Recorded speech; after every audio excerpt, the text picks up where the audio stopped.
And we are back. Due to just the complications, Forrest is in the back over here. You'll be hearing him speak and looking at my great mug. In the Kitchen, episode 4 with Forrest Love. You can see him on Instagram at Forrest Loves Music. And we were talking earlier, Startsman and I, about, and by earlier I mean like in the past month, this always comes up though, the idea that we're building an expanding community. And so we've had the typical, what you would expect, interviews with the game designers, writers, artists, things like that. But we also want to get into other areas that you don't always see about. So things like the music and marketing and the PR stuff and all of that, how it all can come together. And so Michael, for us, will be the first step into a more expansive kind of field here. And it's exciting for me because if you're watching the unedited version of this, the gag reel, which we're accruing as each of them happen. For those of you that missed it, the first one was just a nightmare of ignorance on my part. So we are getting better. We are ironing out the wrinkles. Thank you for being here. But Forrest is also my son, and it is no small thing to say that I wouldn't be having this chat with you guys if not for him, in that he introduced me to this digital nerdery that is the internet role-playing realm. Otherwise, I wouldn't be on it. And so to be able to interview him now as an artist himself, musically speaking, is very cool. He has done a few pieces for us at BattleSauce. And I believe, I'm going to ask him just to clarify, but a couple more pieces for Maximum Roll Entertainment as well. But Michael, Forrest, go with that. Have you worked now with us, with Maximum Roll? How's that been? What's that like? It's been pretty cool. It's been very validating. It's been a pretty expensive and long learning curve, this whole music thing. And it's cool to see fruits of the labor, especially in such a niche corner of all my hobbies. So when you got into music, you were obviously way, way younger, but the role-playing field and the music field, you started role-playing when you were around 13 and have been playing ever since. And you've started playing music with a real effort and dedication about the same age, I believe. I think 13, 14 was my first role-playing game and first guitar. Have those ever overlapped in any other kind of way where you've done music maybe in your head for things or messed around for others with that? Or not outside like hearing a song in my head while I pictured a fun moment. I think. But no, it didn't cross over, I guess, until I got good enough with music and composition to, apply it. Which I guess is a relatively recent thing in the past couple of years. It's a big deal with, the industry being now open like it is for everybody at this point, and to be able to jump right in and actually produce music and get paid for it in any capacity is it's an outrageous thing to begin with. And as a side hustle, I think for all of us, here with who we've interviewed, it's sort of a side hustle that we hope becomes like the hustle, to entertain. That's kind of a big deal. For a short-term goal, a long-term goal, is there something down the road with that you would like to see? Well, ideally, everyone would love to quit their day job and just do these things full-time. If long-term goal, I'd say it'd be that. That is a pipe dream for sure. I turn screwdrivers and hold keys, and I see myself doing that primarily. But here's hoping. Yes, I think role playing is all about that, and the story of that. It's the whole idea of like the community and the way things are changing. You get an industry now with this kind of entertainment where I don't know, like AIs are doing everything now, and you can get anything real quick and have it done. But like, part of me thinks that's kind of exhilarating too, and to be at the crest of that, maybe, I don't know. I think that's kind of a new place, and I'm not sure what that means, but it feels like it's big in some way for the gaming industry, Well, absolutely. I think the AI is really cutting all the hard corners that these companies got to facilitate to get the game in your hands. You need the art, you need the marketing, but really it's about the dice, the imagination side. And so AI can take over that, at least that core aspect of it. So it's protected. It is. Until the Elon Musk data jack comes, dude, have to get up. Michael, you had a couple of questions earlier you were going to ask. I'm excited to interview my kid. First of all, Forrest, thanks for agreeing, and glad you can make it tonight in one form or another. I wanted to ask you, you said you started playing music at a young age and started playing RPGs at a young age. At what point did you think, or what made you think that you wanted to add music to that? Was it when you were playing RPGs, were you seeking out music and putting it on while you played, or was it something that you thought, well, this could use a soundtrack to sort of escalate what's happening here, or maybe it wasn't any of that, maybe there was something else that made you want to add to it? I'm curious how that came to be. It actually wasn't any of that. It was Silent Hill 2, specifically the video game where the Akira Yamaoka, which I think I'm pronouncing that right, he's the composer and the sound designer for that game, did a phenomenal job, and it really highlighted the effect that music can have on something when it's not necessarily in the spotlight of what is being focused upon. And that intrigued me, especially at a younger age when I was still very self-conscious about what I could do with an instrument. The idea that you don't have to write a song that is going to be performed in front of people, and you have to adhere to genres and all these other boxes you have to put yourself in to validate, have other people do it for you. When you have this piece of this composition that is backing up something that everyone's looking at that instead, the music has this it has a freedom to where you don't have those confines. You also don't have that pressure, which was the early things that attracted me to it. But I really enjoy the way that music will change you, and the way when you accompany it with something horrific or beautiful, and you accent that just right with the sound. I think that really just sends things home in a way that a lot of people don't give a lot of credit to or put a lot of notice on. That's awesome. Ticketing Tree Christian also agrees that Silent Hill 2 music is amazing. So that actually leads me to another question I had for you. Specifically, you appear to be really well versed in a variety of sounds and instruments, and I was wondering how you piece moments together with those particular instruments. If you have a sound or an instrument that you equate with horror or fantasy or along those lines, or how you approach that when you're sitting down to write music for a game specifically. If I'm making something in the vein of a genre, or if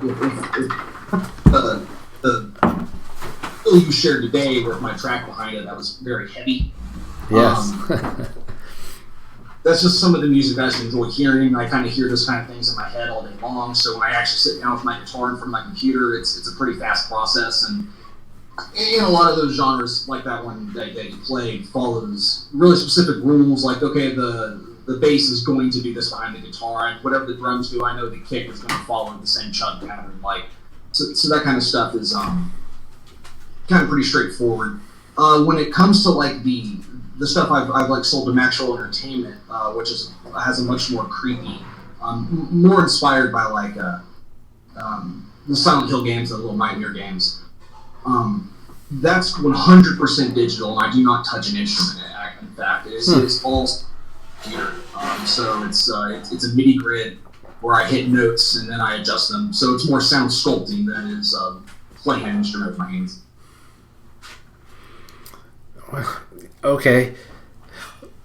But you are still kind of playing it with your hands. You know the sounds they make, what you're looking for from those instruments, and you're able to replicate that through whatever means it is, because it's still, you're still getting the sound. But you touched on something earlier. You said the one that we posted today that you did for us, you said it was sort of straightforward and that it was not formulaic, but it was structured in a way that typical music is, with the bass coming in, and so that makes me wonder about like your upbringing in music. How are you trained, and what makes you? I don't know that. When you said that, I was like, yeah, okay, I'll just take your word for it. But can you elaborate a little more on that when you're talking about like the structure of music and the way in which it might flow for a game, or how you learned about My Little Dog chiming in?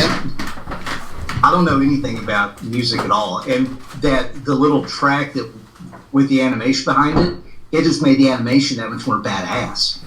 So like, yeah, kind of like comfortable that that other people might be wowed by, and to you it's just a pattern. So to me, that track for me, that was amazing. That is very much like I would say, it's somewhat of a generic metal like track, and so you've got your open chords with your lead over it, with your drums, giving a lot of space, and then it tightens itself up into those like faster paced chugs. But that's real indicative of almost everyone in the metal scenes doing that kind of sound. So it's like, since I knew going in I wanted to do that, I already knew that my guitars were going to be tuned to something, and the bass was just going to sit behind the guitar doing the exact same thing, and I knew exactly how to put the drums with it. But that's just because I paid a lot of attention to those genres of music. As far as my upbringing, though, I had some guitar lessons early on to learn like some real basic stuff, and then from there I just kind of got involved with my peer group in high school of other musicians, and they just kind of showed me things along the way. It's been, I guess the rest of it's pretty much self-taught in front of the computer looking at guitar tabs. Wow, no kidding. That's incredible. Yeah, because, like, and having been around you over the years and watching how you just handle the guitar, and to understand that I know what's happening, but that I don't have the capacity to paint in the manner you do. You have an oral painting, so like understanding those rhythms you had mentioned earlier, you equated your other music to just using different kind of tabs. That's awesome. I have an iPad, right? But the outcome is still something awesome, And I think to have that kind of a talent, again, especially nowadays where everything's kind of skyrocketing. But I want to get back a second to influences. Movies, maybe, that might have influenced your like musical like leanings when you get macabre. Certain bands. Aliens comes to mind, like as just the epitome of like weird. But is there something deep down?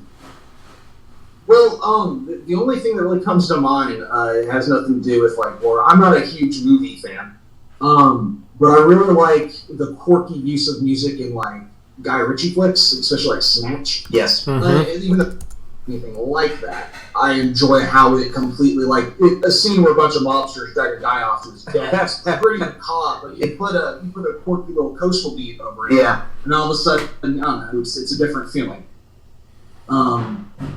But influences, just kind of like, I'm a big technical fan. Like, so the genres I'm into are usually complicated and fast, high beats per minute. There's a lot of notes, a lot of things we can really nerd out about with the genre. So like electronic music, I'm a big fan of, especially things with a more dark aesthetic, like Witch House. As heavy goes, I generally just go to the heaviest because it's the fastest with the most notes. I'm also a huge fan of math rock, just because it is just nerds playing music in the weirdest ways they can.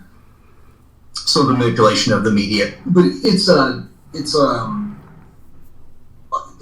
technical theme through all of it, I guess. That's very cool.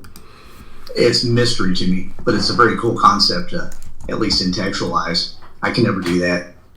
Music is out there as like a language. I think we've all had it. It's one of the old things, but doing it, man. Yeah, I can definitely catch myself, waxing poetically on music and the effect of mankind and the soul and yada yada. But then it's like there's 8 notes, and then there's a spectrum of octaves, and that's really it.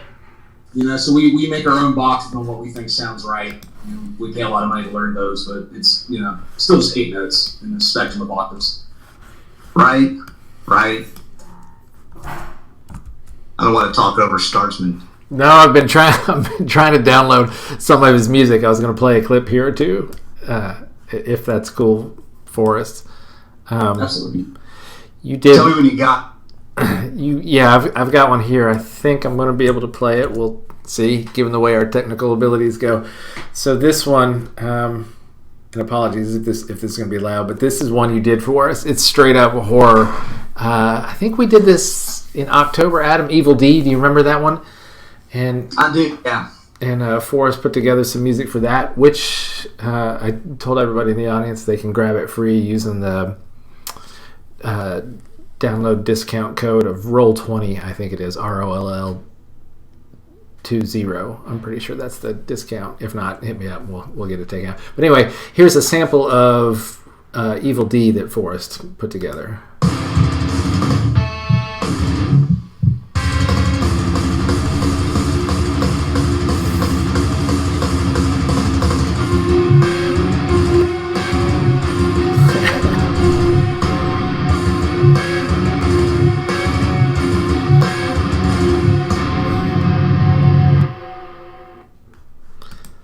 So can you tell us a little bit about that one, and because that was a straight up horror that you put on?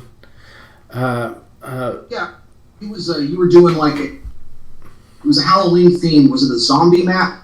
Yeah, it was like based off Evil Dead.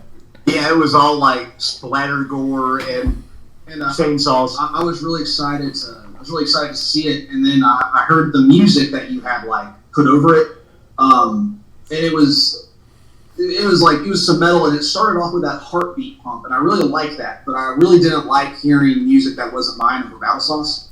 I love it. The thing I did when I got home that day was I was just like, I'm going to play something actually heavy, and just got my 7-string guitar. I tuned it real low, and I just kind of tried to emulate the I call him Black Bill metalcore. Try to emulate that kind of sound. That's pretty much it. I remember throwing the heartbeat sample in there because I really liked it in the very beginning. But yeah, it was short and sweet. Something I could come back to this and elaborate on later.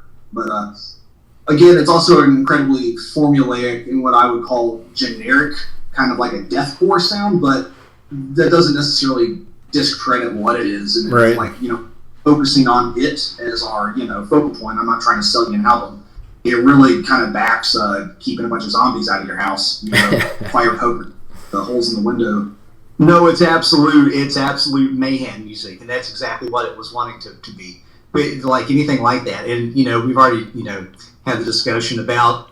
For those of you that may not know, the Discord is getting a facelift sometime soon. Shout out to Victor Castro. We're going to have dice bots and game bots and music links, and we're going to try to tap Forrest Love for a whole lot, if not all of that. That would be sweet. But there's a lot coming with that, yeah. Just to jump in with that. We got a question from Crashes on Couches. Wants to know if you are on Bandcamp or Spotify. I am on neither. My music exists solely on Instagram, and I think I have a few things on YouTube, but I'm not. You should probably just go to my Instagram if you were to look up my catalog. They don't charge me a monthly fee to keep my music there, so. We are gonna post some of your work on here too that you've been kind enough to let us use. If that's, I know you're still working on tidying some of them up. But I'd love to have a whole channel just with your stuff on there if that's cool. Oh, absolutely. I will never tell you no. But yeah, no. It also give me a heads up, and I can put some mixing work in my tracks. I do tend to after I finish something, the mixing and the polishing of it is the less fun aspect of the process. Yes. All that editing stuff. Video games. As opposed to continuing that side of the work. But it's work I'm willing to do, for sure, for a finished product.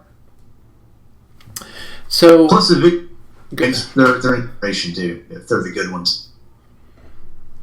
I missed a little bit of that, Adam. What'd you say? I was saying the video game might be an inspirational thing too. Yeah. Research, validate the nerd time, man. Yeah, no doubt. I'm yeah, 100%. I'm also curious about the how you do like the length of time for music for an RPG versus like an actual full length song, I suppose, and how you visualize that in your head. Filling in the background for a game or a scene or a scenario or something of that effect. Well, back to what I was saying earlier.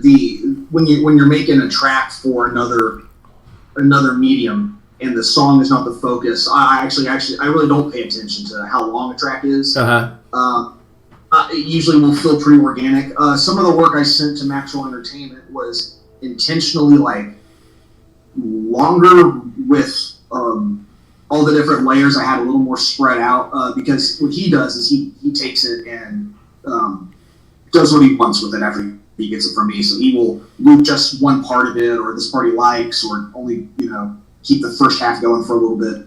So the length of the song really doesn't matter for like backing it up, unless like if I was composing like over a video. Mm-hmm. That might sort of like when I'm working on like an actual song, when you start getting to like verse, chorus, verse kind of like stuff, that kind of stuff just kind of like falls in your hand. You get between like a minute and a half to 3, and you're like, yeah, that looks like a song. If I was looking at my iTunes and like the track links next to it, that's right. But then again, that's one of those boxes you feel like you need to put yourself in when the music is the only thing being expressed, as opposed to backing up the thing that's truly under the spotlight. So you're just kind of rolling with how it sounds in your head until you feel like it's done. Yeah. Nice. Also, with the whole digital interface I do for making my music, a lot of it's not even in my head. A lot of it's actually kind of visual with what I see on my monitor from like the sound and the MIDI patterns. No kidding. It turns into where I don't necessarily need to have this pictured in my head, but I just need a little bit. And I put that down on like, to use paint as a metaphor, I get that on the canvas, and then I can kind of start to see where it goes from there. Oh, that's cool.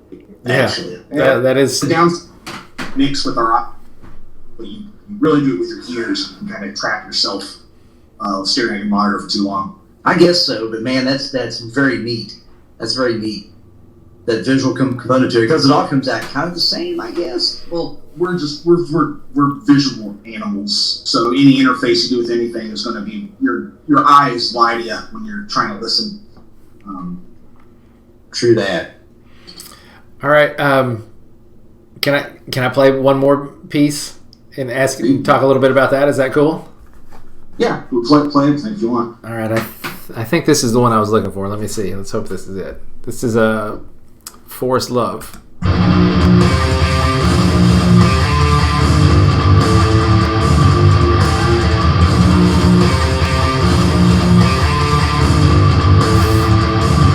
Is it still going because we don't hear it? Oh, you can't hear it? No. No kidding. Nothing was happening? I don't know.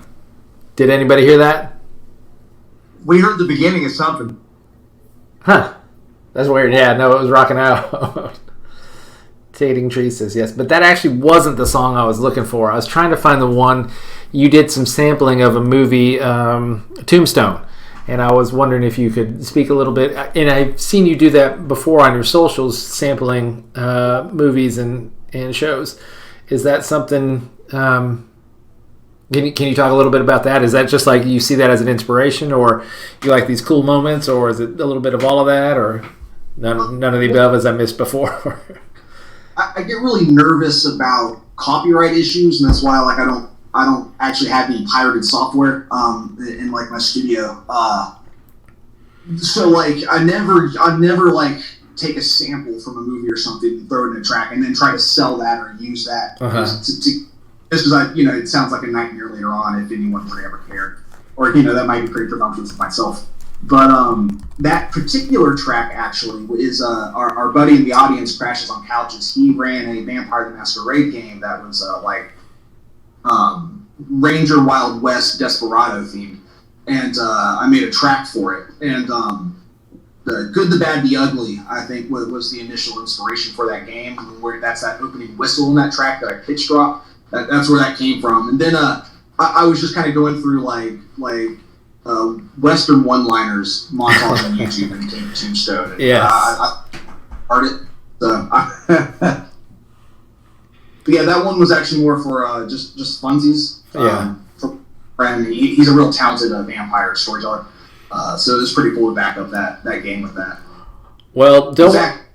Go ahead. Where I have that I've been able to make music in the vein of that character is that character's concept is a musician. And that's been pretty fun. That's cool. Oh, yeah, that's fun. Well, that kind of gets to the expanding community part again, right? The idea that these games can all start to overlap in new different ways. Even things like minis and making dice and gear at home, all of that, has shifted into a neat new place.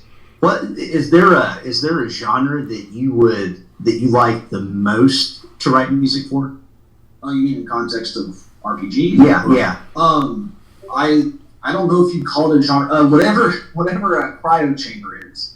I love incredibly low, deep bass tones and a haunting something just back there, something just off or just off key, or with just a little bit of delay, so it just echoes around like a water drop in a cave. The discord, or just like enough sound to acknowledge their sound, but leave the rest of it empty to leave you uneasy. It's just it's where you use sound and don't use sound. So I don't know what I call that, but it'd be that. That's what you enjoy most. Yeah, I like as that. As far as it's like for that kind of stuff, I really do I really like the really creepy, the really drony kind of thing for like fantasy or role plays. Really quick, jumping back, Crushes on Couches said, "Oh, stop, big heart," when you were being sweet earlier with him, running his vampire games. And also, don't worry too much about the copyright stuff. If you saw the video that I posted today, was all clips from YouTube. So please enjoy. Come find us. It's when it's reckless, guys. Reckless. I go to bed worried every night. Every night. I meant to write on that post if anybody can identify all the clips on that video, that we would send them something, a little treat, a little something, deck of cards, dice, or something like that. But I totally forgot when I was posting it. But one of my favorite things is like mocking up little BattleSauce videos from vintage movies, and your music fit it perfectly. And I was like, well, this is going to be great. I had a great time sussing out videos to put on with the piece you made there and all the stuff that you've sent so far. It's been a lot of fun to work with. Well, it was a good choice of footage. It sent the themes of BattleSauce home for sure. It's you guys are rivaling that Palladium Games riffs level of just like this vast setting of fantasy of all kinds. It's all in the sauce. It's all in the sauce. I did have one of those old Prego commercials that was where the grandma's like, does it have mushrooms? And he's like, it's all in the sauce. And I was going to throw that on there, but I was like, no, this music's too rockin' for comedy right now. Also, so go ahead. Well, I was actually wondering when you do these things, like for as an artist, full disclosure, I get into a rhythm where I'll start a project. If it's a commission, you will get your commission. But I'll put it off until a point where I'm nearly panicked by it, and then start the work. And then I can condense everything into this little chunk of time. And I seem to operate better like that, even though it causes me this anxiety. But I often will notice music, from the house when I'm out and about. And you're always sort of tinkering. When you have a project like that, is it something that your head starts noodling over right away? Or do you do the thing like I often will, where it becomes a moment of like down to the deadline, and then I get inspired to wrap it up? Yes, but that has only happened to me once. I have never. There's only one time when I had to make something for something I didn't already have, and it was the Miss Pac-Man theme. It was actually one of my very first BattleSauce themes. It was the first, like, this is a specific thing, like, so I was having trouble with it and chewed on it for a while, and I sent you a version, and then I ended up not liking it and starting again completely from scratch. But yeah, so yeah, puts myself out a little bit, but I like what came out in the end. If I were to do it again, I do a lot of things differently. I was still very, very new into the whole making this kind of stuff at home, but the rest of the times I've usually just had a catalog of stuff. So when Maximum Entertainment has come to me, or like when you guys needed something, it was already there to send. I guess I just make these as I go, and I just kind of upload them so you can see what I have. And so yeah, that's the only time I've ever had to. What is the closest thing to a commission? I guess I've ever. That's awesome, and that's very much in the same way that an artist will have like a stockpile of art, and they'll get into an industry niche where you're like, you need what? Yes, I got tons of that here, and that becomes kind of your like archive, right? Is that something that you just continuously add to over time, or does it have, like for us in like visual arts, highs and lows, and making gets weird? Oh yeah, I'm burnt out sometimes. Sometimes I just have no creative output, and then there's times when like I'll find myself with being dad life, working full time, and spend a lot of time driving. I don't have a lot of time to myself, and so it's hey, which hobby is going to give me the most serotonin tonight? So, sometimes it's funny too. After somebody nothing's giving it to you, you'll begrudgingly, all right, I'll go do my part. Like you're doing homework, but then 5-10 minutes into it, you found that you're in your process. You're already lost again. Yeah, and so I will step away from it because I've convinced myself it won't be as fun as something more superficial or deeply gratifying. And then when that stops giving me what I want, I always find myself back to the music. Isn't that weird? Yeah, we all do it. It's weird. I'm checking the chat, by the way. Oh yeah, Precious was saying that's part of the artistic process, and it is. All of this kind of comes with that same kind of and given everybody's schedule nowadays, it's amazing. Anybody can do anything really. Yeah. It's not just essential. I mean that's how your modern bands are working now. Like it's not you don't just rent out the storage space and practice as much as you can until you make it big. It's a bunch of guys who have invested some money into some like little tiny home studios where they practice the material there and write it, and they sit it to each other all day long and meet rarely to actually practice the stuff. It's a different world now, the digital age and the internet. I mean, for instance, like I have plugins that make my guitar sound like I went out and recorded like a really expensive rig, and I absolutely did not. I just bought this software. So technology is kind of like overcoming those scheduling things and overcoming the adulthood obstacles that keep us from having fun. I appreciate that, actually.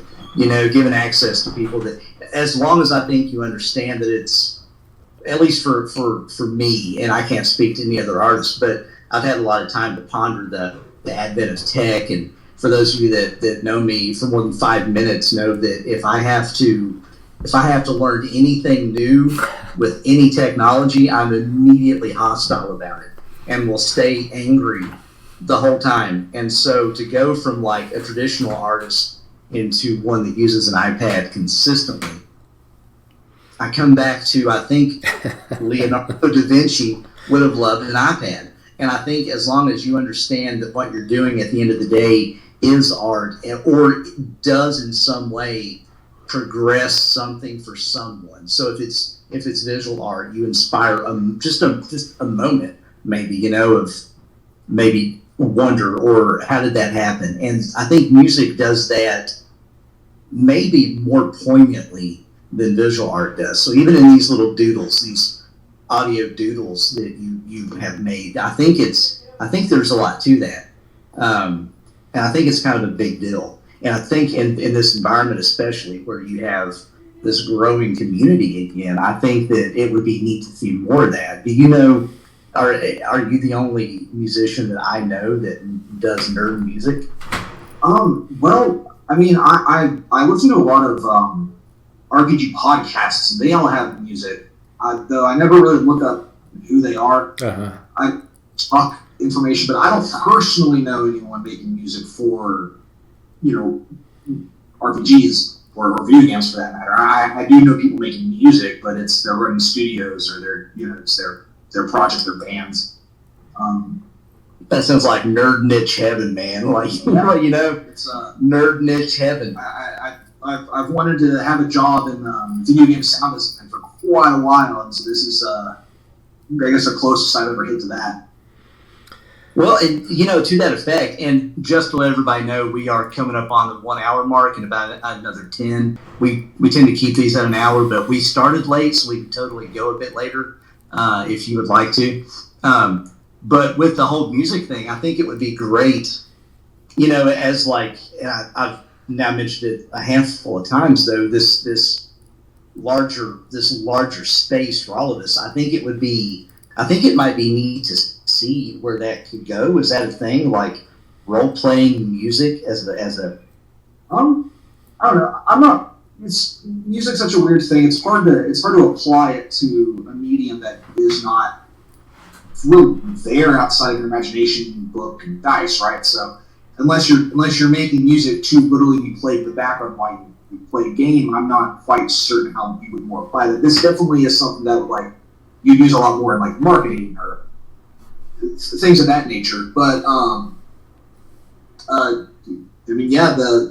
as far as the community goes, I've seen people constantly do commissions for people's role playing characters. Like their own theme music? I'll draw your troll. Oh, yeah. The closest I can think of is, okay, you've got a character, you play Changeling the Dreaming, and you have a troll that's in a 90s rock band. And it sounds like Godsmack. troll would. For a fair fee, I might try to make a Godsmack song that you could bring to your table in your games, maybe. I don't know. That's the most I can think of where I could really touch the community at that point with the art. But it sounds awesome, actually. That sounds awesome. So in terms of that's interesting, because I was thinking of it in terms of the business side, as Adam knows I love to do, or maybe I don't love to do. I just think about more often than I'd want to.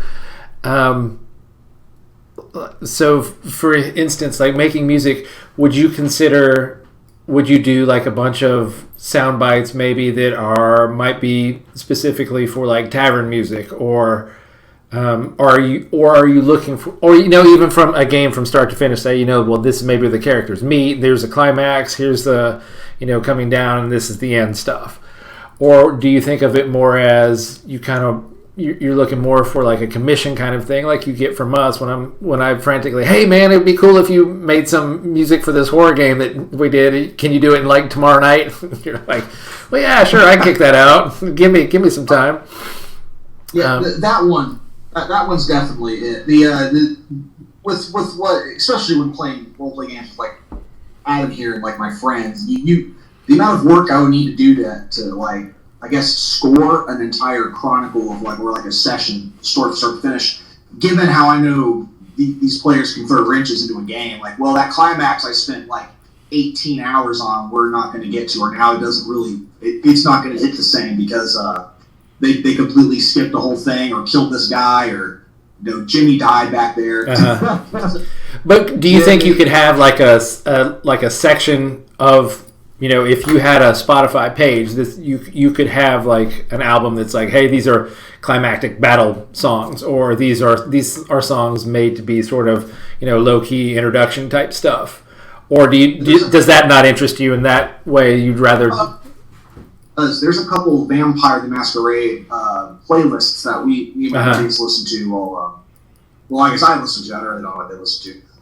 But it gets me more in that headspace, and so that's no, it's not like they made those songs for Vampire Masquerade. It's just, so the idea that I could really focus on the themes of a particular game or a particular setting, and get 5 or 6 songs to accompany a source book or something.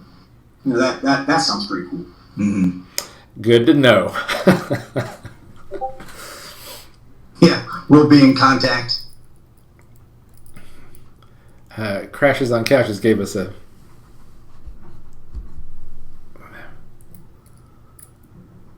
Yeah, ambient. Yeah, it does sort of become ambient or mood stuff, and it doesn't seem like that's quite the sound that you're going for, Forrest, when you're putting your music together. I'm sorry, I didn't hear that. Just Crashes on Couches left us a comment that said that would be madness from building playlists on Spotify for games that mostly turns into ambient or mood stuff, which is, yeah, I totally see that. But it does seem like there would be a business for that, as well as, maybe it's not as intriguing as, knocking out some heavy metal themes for horror games. But I could see the side of people wanting to hear that. There's whole playlists on YouTube for ambient sounds for RPG games. But there's Alien Wolf is live visit, especially when we play Word Off the Apocalypse. And it's on Spotify, but I would be hesitant as whoever's managing that brand to have Spotify be your only if you built up a little bit, I don't think Spotify would be as nonsensical. But you need that kind of backing though first. Yeah, I guess to make it worth it. Yeah, for sure. Yeah, that's pretty. As far as other games go, like have you done any of this for other role play buddies around the table here and there? Like, do you ever get hit up? I've never really made music for anyone else that wasn't BattleSauce or Maxwell. Really? It's usually just it's a thing for me. I would say that the only other thing that I would have done would be that character that I get this excuse to make punk music, which is a genre I've never really got too into in my youth. I guess I missed the window on that. I chose metal as my outlet for my teenage angst. Right. So it's cool because it's time period appropriate and location wise. So it's cool to it's almost like LARPing a genre a little bit. We interact with gamers kind of here and there over the world actually now, and we often will ask things like this, like the kinds of bells and whistles, and every time music comes up, there's not been anyone that hasn't been hyped at the idea of that. And the more you talk about it and the more it seems like something that is definitely needed, or at least not marketed a lot maybe, it feels like a lot of people would enjoy that. And it's just interesting that that's not been a thing. Well, not to disparage what anyone's doing on their own nerd podcasts or whatever they've got going on, but there's definitely it's really much in the realm of stock audio. These people pay prescription fees to someone that they're allowed to use these audio bites for their channels, their podcasts, whatever their content is. So yeah, and I just don't. The thing is, these tracks they take a lot of time, and I wouldn't say it's you're not going to get out what you put in financially, ever. So it's like a labor of love, and I think there's just not a lot of people willing to do that particular aspect of that amount of work for these specific things. I feel you. That's almost like when you look at it like that, like a ILM or a Disney Pixar thing, that's so super niche. Yeah. That's interesting. It's interesting though, everybody loves it. You've honed your craft so well that, I mean, a lot of times when Adam and I approach you with hey, would you do something for us, and you are able to kick it out so quickly and so perfectly, that in and of itself, it speaks to your ability to be able to understand the medium and know all the inertia, or not inertia, but the nuances and things that go into making that music. That you actually it seems really it seems easy, because when I think Miss Pac-Man, when I asked for that one, you knocked that out of the park. I think it was 2 days, maybe, wasn't it? 2 days, something like that. And then Evil Dead, you did that one. I think the first time you sent that to us, that we were like, yeah, that's it. That's great stuff. You have such knowledge and such a wealth of information to be able to put all that stuff together that it does seem,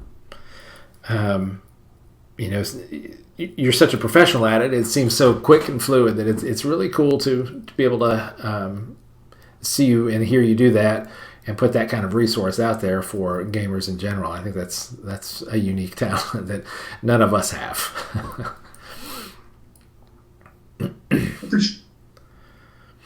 I don't know about professional yet, but it's a lot of fun. I'd be doing it even, I guess, if people weren't asking for it, which helps.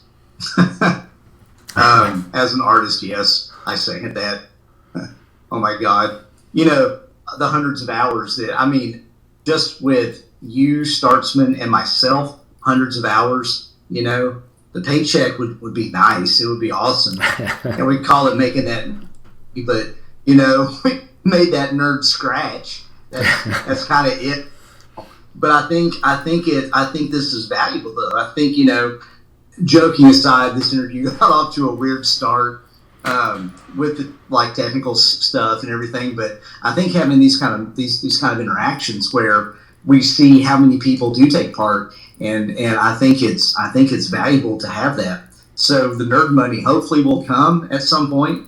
But I think having the venue to create, whether it's audio, visual, narratively, whatever that is, I think that's why we all do it. We were talking recently, Forrest and I, about the compulsive nature of what art is, whether you're strumming the guitar, or you're sketching or whatever, that there's a compulsory nature to it. Like, you're always making music around the place, right?